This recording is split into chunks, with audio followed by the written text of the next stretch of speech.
مولاي صل وسلم دائما ابدا۔ ایک سوال موصول ہوا ہے کہ لیلۃ القدر کی نشانی کیا ہے اور اس رات میں کی جانے والی سب سے افضل عبادت کون سی ہے؟ لیلۃ القدر کی بڑی عظمت ہے، بڑی فضیلت ہے، اس کی شان بلند و بالا ہے کہ اللہ پاک نے قرآن مجید میں ایک پوری سورۃ القدر کے نام سے اس رات کی عظمت کو اجاگر کرنے کے لیے بیان کی۔ اور اس رات کی عظمت کا اندازہ کون کر سکتا ہے جس رات اللہ نے اپنا کلام نازل کیا۔ ارشاد ہوتا ہے انا انزلناہ فی لیلۃ القدر، بے شک ہم نے قرآن کو لیلۃ القدر میں نازل کیا، یعنی لوح محفوظ سے آسمان دنیا پر نازل کیا، اور پھر رسالت مآب صلی اللہ علیہ وآلہ وسلم کے قلب اقدس پر عرصہ 23 سال کم و بیش کے عرصے میں نازل ہوا۔ وما ادراک ما لیلۃ القدر، تمہیں کیا خبر یہ لیلۃ القدر کیا ہے؟ یعنی تمہارے احاطہ فکر میں اس کی عظمت آ نہیں سکتی، تمہیں کیا بتایا جائے اس کی عظمت کیا ہے؟ لیلۃ القدر خیر من الف شہر، یہ تو 1000 مہینوں سے افضل ہے۔ اب عربی میں قاعدہ یہ ہے جب کسی چیز کی عظمت اجاگر کرنا مقصود ہو تو اس کو کہتے ہیں جی ہزاروں سے بہتر، سینکڑوں سے بہتر۔ تو اس سے مراد فقط 1000 ہی نہیں ہوتا، اس سے مراد فقط سینکڑا ہی نہیں ہوتا، درجن ہی نہیں ہوتا، بلکہ اس کی عظمت لامتناہی ہے۔ جب انلیمیٹڈ کسی کی عظمت اور قدر و قیمت بیان کرنا مقصود ہو تو کہا جاتا ہے بھی ہزاروں سے بھی بہتر ہے، یہ تو لاکھوں سے بھی بہتر ہے۔ ارشاد ہوتا ہے لیلۃ القدر خیر من الف شہر، یہ لیلۃ القدر 1000 مہینوں سے بھی افضل ہے۔ آپ نے نشانی کے حوالے سے پوچھا تو جامع صغیر کی ایک روایت ہے، فرمایا گیا لیلۃ القدر سمحۃ طلقہ لا حارۃ ولا باردہ، لیلۃ القدر یہ نرمی والی ہوتی ہے، معتدل ہوتی ہے، نہ بہت زیادہ اس میں گرمی محسوس ہوتی ہے، نہ بہت سردی محسوس ہوتی ہے، اعتدال والی رات ہوتی ہے۔ اور اگلے دن جب سورج طلوع ہوتا ہے تو یہ وہ سورج طلوع ہوتا ہے جو 14ویں رات کے بعد والا سورج ہوتا ہے، اس کی شعاع نہیں ہوتی، یعنی معتدل رات ہوتی ہے۔ اس میں عبادت کرنے والوں کو عبادت کا لطف آتا ہے۔ اور بعض اوقات ہم دیکھتے ہیں کہ لیلۃ القدر میں کسی شخص پہ، کسی خاتون پہ رقت طاری ہو جاتی ہے، وہ زار و قطار رونے لگتے ہیں۔ بزرگوں نے یہ بھی فرمایا کہ چونکہ جبریل امین کا نزول ہوتا ہے، تنزل الملائکۃ والروح فیہا باذن ربہم من کل امر سلام ہی حتی مطلع الفجر، تو جبریل امین جب کسی شخص سے مصافحہ کرتے ہیں اس پر رقت طاری ہو جاتی۔ پھر رہا یہ کہ کیا یہ 27ویں شب ہے؟ کثیر تعداد میں بزرگان دین سے منقول ہے، مفسرین نے یہی قول کیا ہے کہ لیلۃ القدر یہ رمضان المبارک کی 23ویں شب ہے، اور حدیث پاک میں ہے اسے آخری عشرے کی تاک راتوں میں تلاش کرو، 21، 23، 25، 27 اور 29ویں شب میں اس کو تلاش کرو۔ اور چونکہ کثیر تعداد میں لوگوں نے 27 کا قول کیا ہے، اس لیے 27ویں شب کو عمومی طور پہ لیلۃ القدر کہا جاتا ہے۔ اس رات کی سب سے افضل عبادت میں قیام کرنا ہے۔ یاد رکھیں افضل عبادت، بہتر عبادت وہی ہوتی ہے جو قرآن و حدیث سے ثابت ہو، جس کا ذکر یا قرآن میں ہو یا رسول اللہ صلی اللہ علیہ وآلہ وسلم نے ارشاد فرمایا ہو۔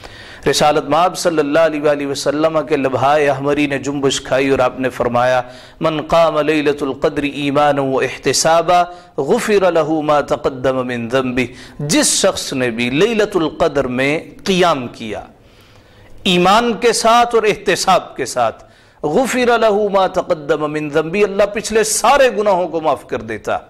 تو قیام سے مراد ہے نفل پڑھنا، کثرت سے نوافل پڑھے جائیں۔ ایک اور روایت ہے غنیت الطالبین میں حضرت علی المرتضی رضی اللہ تعالیٰ عنہ کے حوالے سے لکھا ہے کہ مولا علی کرم اللہ وجہ الکریم نے ارشاد فرمایا جو شخص لیلۃ القدر میں عشاء کی نماز کے بعد 7 مرتبہ سورۃ القدر کی تلاوت کرتا ہے، اللہ رب العزت اس کی مصیبتوں کو دور کر دیتا، اور ہزاروں کی تعداد میں فرشتے اس کے لیے جنت کی دعا مانگتے۔ اس کو معمول بنائیے اور پھر کثرت سے استغفار کیجیے۔ یہ نہ کہیں کہ بھئی میرے تو گناہ ہی بڑے ہیں، میں توبہ کرتا ہوں توڑ دیتا ہوں، جیسے بھی ہیں آ جائیں، جس حالت میں بھی ہیں آ جائیں، اللہ کے حضور جھک جائیں، اپنا دل اللہ کی دہلیز پہ ڈال دیں، سر اس کے سامنے جھکا دیں، آنکھوں سے آنسوؤں کی لڑیاں بہائیں، اور پھر دیکھیے اللہ کیسے رحمت کرتا۔ اس کی مغفرت تو بہانے تلاش کرتی ہے، آئے تو صحیح نہ، ہاتھوں کو اٹھائے تو صحیح نہ۔ وہ ایک روایت ہے، ایک بنی اسرائیل کا شخص سچی توبہ کر بیٹھا، آئندہ گناہ نہیں کروں گا۔ توبہ تو سچی کر لی، مگر جسم گناہوں کا عادی تھا، مجبور ہو گیا، گناہ کر بیٹھا، پھر توبہ کر لی، پھر توڑ دی، پھر توبہ کی، پھر توڑ دی، پھر توبہ کی، پھر توڑ دی۔ ان بعض لوگ ہوتے ہیں توبہ سے مذاق کرتے ہیں۔ کسی نے کہا تھا میں نے توبہ کی، پھر توبہ کی، پھر توبہ کر کے توڑ دی، میری اس توبہ پر توبہ بھی توبہ توبہ کر اٹھی۔ یہ کیسا بندہ ہے؟ مذاق کرتا ہے، اللہ کے ساتھ ٹھٹھا کرتا ہے، اللہ کے ساتھ مکاریاں کرتا ہے۔ حدیث پاک ہے اس نے 70 دفعہ توبہ کی، ہر دفعہ توبہ کر کے توڑ دیتا، مایوس ہو گیا، اب میں توبہ نہیں کروں گا۔ اللہ کیا کہے گا، ابن آدم میرے ساتھ تو مذاق کرتا۔ جب 70 دفعہ توبہ کر کے مایوس ہو کے بیٹھ گیا، حاطف غیب سے آواز آتا ہے، بندے 70 دفعہ توبہ کر کے بھی تو ہی مایوس ہوا ہے، تیرا اللہ اب بھی مایوس نہیں ہوا۔ وہ کہتا ہے بندے آ جا، 71ویں دفعہ آ جا، توبہ کر کے دیکھ، میرا مولا پھر تجھے معاف کر دے گا۔ تو رحمت حق بہانمی جوید، بہانمی جوید، اس کی رحمت تو بہانے تلاش کرتی ہے، وہ بے بہا تلاش نہیں کرتی، اتنا لے کے آئے گا تو معاف کروں گا۔ ایک عورت تھی، کتے کو، پیاسے کتے کو پانی پلایا، اللہ نے اسی کے صدقے اس کو ایمان کی دولت عطا کر دی، اسی کے صدقے جنت بھی عطا کر دی، بہانے تلاش کرتی۔ تو ہمیں اللہ سے مانگنے کا طریقہ و سلیقہ سیکھنا ہے کہ مولا عطا تو کرتا ہے مگر مانگا کیسے جائے۔ ہماری مسجد میں ایک فقیر آیا، جھوٹا تھا، ہمیں معلوم تھا، اور اس نے آ کے کچھ اس انداز سے مانگا، کوئی ایکس رے پرانا لے آیا، کوئی ڈاکٹر کا پرسکرپشن بھی لے آیا، اور قرآن بھی سر پہ رکھ لیا، اور مساجد میں آتا تھا اس لیے ہمیں معلوم تھا۔ خیر اس نے کچھ اس انداز سے مانگا، اس انداز سے الہا و زاری کی کہ لوگوں کے دل پسیج گئے، جنہوں نے کبھی مسجد کو بھی نہیں دیا انہوں نے بھی دے دیا۔ بعد میں جب وہ پیسے گن رہا تھا تو مسجد کی انتظامیہ میں سے ایک صاحب آگے بڑھے، کہتے جی کتنے پیسے ہوئے نے؟ کہ لگا جی 5000، یعنی 5000 روپیہ ہو گیا۔ اگلے جمعۃ المبارک کو ایک اور شخص آئے، جینون تھا، امام صاحب سے کہتا ہے جی میں نے اعلان کرنا ہے، اجازت دیں، اگر آپ کر دیں۔ کہتے جی نہیں تم اعلان کر دینا۔ خیر کہنے لگا کہ میں غریب ہوں، مفلوق الحال ہوں، عیالدار ہوں، روزے بھی رکھنے ہیں، تو آپ میری کو مدد کیجیے۔ اب یہ سچا بندہ تھا لیکن کوئی مانگنے کا طریقہ نہیں آتا تھا۔ اس انداز سے، سیدھے سے انداز میں اس نے بات کی اور باہر جا کے بیٹھ گیا۔ بعد میں پوچھا جی کتنے پیسے ہوئے؟ کہتا جی 200 روپیہ۔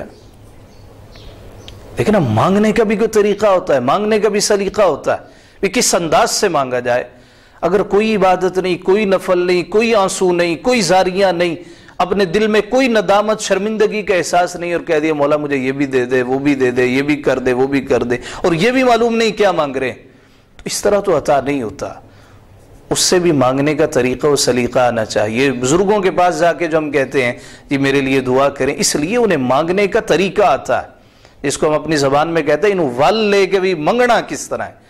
اللہ سے مانگنے کا طریقہ ہونا چاہیے، ول ہونا چاہیے کہ مولا تجھ سے مانگ رہے، مولا میرا تیرے سوا ہے ہی کون، مولا یہ تو نے رات میرے جیسے گناہگار کے لیے ہی تو عطا کی ہے، مولا دیکھنا میں آنسو بھی لے آیا، میں روزے بھی لے آیا، میں زکوٰۃ بھی لے آیا، ٹوٹے پھوٹے صحیح، مولا میں اپنا دل بھی تیری دہلیز میں جھکا آیا ہوں، مولا تیرے سوا کوئی آسرا نہیں، تیرے محبوب نے تیرا ہی در دکھایا ہے، مولا جب تک عطا نہیں کرے گا تیرا در چھوڑ کے کہیں نہیں جاؤں گا۔ تو جب بندہ پڑا رہتا ہے، فقیر ایک دفعہ دروازہ بجائے کوئی نہ کھولے، دوسری دفعہ بجائے کوئی نہ کھولے، تیسری دفعہ کوئی نہ کوئی دروازہ تو کھول ہی دیتا ہے نا۔ ہار نہ ہمت اس در پھیرا پائی جا، کدی تے پچھو کون کنڈا کھڑکائی جا۔ ہمیں دروازہ بجانا ہے، آنسوؤں کے ذریعے، زاریوں کے ذریعے، قیام اللیل کے ذریعے، تہجد کے ذریعے، نوافل کے ذریعے، اللہ کی مخلوق کو راضی کرنے کے ذریعے، یہ اللہ کے دروازے کو بجانے کے ذریعے۔ تو لیلۃ القدر بڑی عظمتوں والی رات ہے۔ ایک تو اس میں نوافل کی کثرت کیجئے، اس کا طریقہ کار شیڈول میں آپ کو بتا دیتا ہوں، آپ اپنی سہولت کے مطابق اس میں کمی بیشی کر سکتے ہیں۔ آغاز سورج غروب ہونے کے ساتھ ہی ہو جاتا ہے، چونکہ رمضان المبارک روزہ بھی ہے، جب آپ افطاری کے لیے بیٹھے نیت کریں مولا جو میں کھا رہا ہوں مجھے طاقت دے میں رات کو عبادت کروں، تو یہ نیت کر کے آپ افطاری کریں گے، جو کھائیں گے اس کا بھی ثواب ہے، لیلۃ القدر میں کھانے کا اور اس میں اس اچھی نیت کا ثواب ہے۔ پھر مغرب کی نماز کا وقت ہو جائے گا، مسجد شریف میں اگر آپ نماز کے لیے جاتے ہیں، خواتین گھروں میں پڑھتی ہیں، تو یہ بھی لیلۃ القدر میں نماز کا ثواب ملے گا۔ نماز مغرب کے بعد 6 رکعت نماز نفل پڑھیں، 2 کر کے نماز نفل پڑھیں، نوافل اوابین ہیں، حدیث پاک میں مذکور ہیں۔ کوشش کریں ہر رکعت میں سورہ فاتحہ کے بعد سورہ قدر کی تلاوت کریں، 6 رکعت پڑھیں، اس کا بے شمار اجر و ثواب ہے، اتنا اجر و ثواب ہے کہ پہاڑوں سے بھی بڑھ کر ہے، انسان گنوانا چاہے تو گنوا نہیں سکتا۔ پھر جب گھر آئیں، کھانے کا پروگرام بنتا ہے، دسترخوان پہ بیٹھیں، بسم اللہ شریف پڑھ کے بیٹھیں، بچوں کو بٹھائیں، یہ نیت کریں پاک پروردگار میں کھانا اس نیت سے کھا رہا ہوں، میرے جسم کا یہ جزو بنے گا، مجھے اس سے طاقت ملے گی، میں تیری عبادت کروں گا۔ کھانا کھانے کا بھی ثواب ہے۔ عشاء کی نماز کا وقت ہو جائے گا، تازہ وضو کریں، نئے کپڑے ہیں، صاف ستھرے کپڑے ہیں، وہ لباس پہنیں، خوشبو لگائیں، تیار ہو کے مسجد شریف جائیں۔ خواتین ہیں وہ گھروں میں یہ اہتمام کریں، جب آپ مسجد شریف جائیں 4 رکعت نماز سنت غیر مؤکدہ آپ عشاء کی نماز سے پہلے یہ سنتیں پڑھ لیں، نماز جماعت کے ساتھ ادا کریں۔ ایک روایت میں فرمایا گیا جو شخص عشاء کی نماز جماعت کے ساتھ پڑھتا ہے اللہ اس کو آدھی رات جاگ کر عبادت کرنے کا ثواب عطا کرتا ہے، اور پھر جو فجر کی نماز بھی جماعت کے ساتھ پڑھ لے اللہ اس کو ساری رات جاگ کر عبادت کرنے کا ثواب عطا کرتا ہے۔ اور خواتین وہ گھروں میں نماز پڑھ لیں، وہی ثواب جو مردوں کو جماعت کے ساتھ پڑھنے کا ملتا ہے خواتین کو گھروں میں انفرادی طور پہ بھی یہی ثواب اللہ عطا کرتا ہے۔ عشاء کی نماز جماعت کے ساتھ ادا ہو، پھر سنن پڑھی جائیں، پھر صلاۃ التراویح ہے، تراویح جماعت کے ساتھ آپ پڑھیں، ختم قرآن اکثر مساجد میں ہوتا ہے، ایسے موقع پر جو دعا کی جائے اللہ پاک شرف قبولیت عطا کرتا ہے۔ دعا کریں اپنے لیے، بچوں کے لیے، ملک پاکستان کے لیے، عالم اسلام کے لیے، خصوصاً حالیہ وبا کے سلسلے میں دعا کریں، اللہ تعالیٰ پوری دنیا کو اس سے محفوظ فرمائے، انسانیت کا مولا بھلا فرمائے، ہر انسان کے لیے دعا کریں، کافر ہیں دعا کریں مولا ایمان کی دولت عطا فرمائے، مسلمان جو ذبح حالی کا شکار ہے ان کے لیے دعا کریں، پاک پروردگار مسلمانوں کو پہلے جیسا عروج و ترقی عطا فرمائے۔ پھر حافظ صاحب سے ملاقات کریں، لازمی ملاقات کریں، ان کو حتی الوسع جتنی اللہ نے استطاعت دی ہے، وسعت دی ہے، ان کی خدمت کریں، ان کا حق بنتا۔ پورا مہینہ انہوں نے قرآن شریف آپ کو تراویح میں سنایا، سفر طے کر کے آئے ہیں، ان کا حق بنتا، تو آپ ان سے مصافحہ کریں، ان کو ہدیہ دیں، پھر دیکھیں اللہ کتنی برکت عطا کرتا۔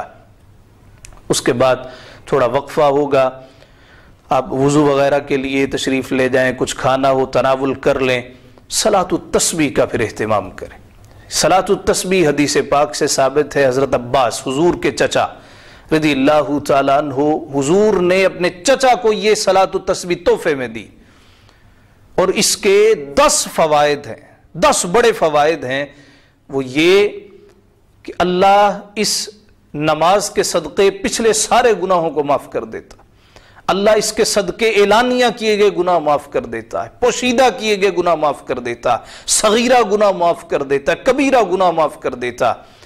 بڑی فضیلت والی یہ تسبیح ہے، بڑی فضیلت والی نماز ہے، صلاۃ التسبیح کا اہتمام کیجیے، نوافل ادا کریں، جو نوافل، اور نوافل میں بھی یاد رکھیں کہ سنے نوافل آج کل بڑی کثرت سے چلتے ہیں، اور آج کل ہم یہ بھی دیکھتے ہیں جی پہلے رمضان میں یہ نوافل پڑھیں، دوسری میں یہ پڑھیں، یہ بزرگوں کا طریقہ ہو سکتا ہے، بہتر وہ ہے جو حدیث پاک سے ثابت ہو۔ صلاۃ التسبیح حدیث پاک سے ثابت ہے، اوابین حدیث پاک سے ثابت ہے، تو جب صلاۃ التسبیح پڑھیں ذکر اذکار کریں، اللہ کا نام لیں کہ افضل الذکر لا الہ الا اللہ، لا الہ الا اللہ کی ضربیں لگائیں، لا الہ، اور جب الا اللہ کہیں تو دل پہ ماریں، دل پہ ضرب لگائیں، نیت یہ ہو لا الہ الا اللہ، مولا تیرے سوا کوئی بھی نہیں، ہر خواہش کو میں نے قتل کر دیا، ہر خواہش کو فنا کر دیا، مولا دل میں اب تیرے سوا کوئی ہستی نہیں ہے، ہر تمنا دل سے رخصت ہو گئی، اب تو آجا اب تو خلوت ہو گئی، مولا میرا دل ہر شے سے خالی ہے، مولا یہ دل منتظر ہے، یہ میرا مکان منتظر ہے کوئی مکین آ جائے، مولا تو تشریف لے آئے۔ اللہ جب دل میں سماتا ہے پھر دنیا بدل جایا کرتی۔ پھر اس کے بعد آپ اللہ کے حضور ہاتھوں کو اٹھائیں، دعا کریں۔ سید عائشہ صدیقہ بنت صدیق رضی اللہ تعالی عنہا آپ راویہ ہے، بیان کرتی ہیں میں نے اپنے سرتاج محبوب مکرم شفیع معظم جاند عالم صلی اللہ علیہ وآلہ وسلم سے دریافت کیا، یا رسول اللہ صلی اللہ علیہ وسلم مجھے ارشاد فرمائیے اگر میں شب قدر پالوں تو کیا پڑھوں؟ حضور نے فرمایا عائشہ پڑھا کرو اللہم انکا عفو تحب العفو فاعف عنی، مولا تو معافی دینے والا ہے، تو معافی کو پسند کرتا ہے، مولا مجھے بھی معاف کر دے۔ کثرت سے اس دعا کا ورد کریں، درود پاک پڑھیں، پھر جب تہجد کا وقت ہو جائے کھڑے ہو جائیں۔ تہجد کی بڑی فضیلت ہے، نفلوں میں سب سے افضل نفل تہجد کے نفل ہیں۔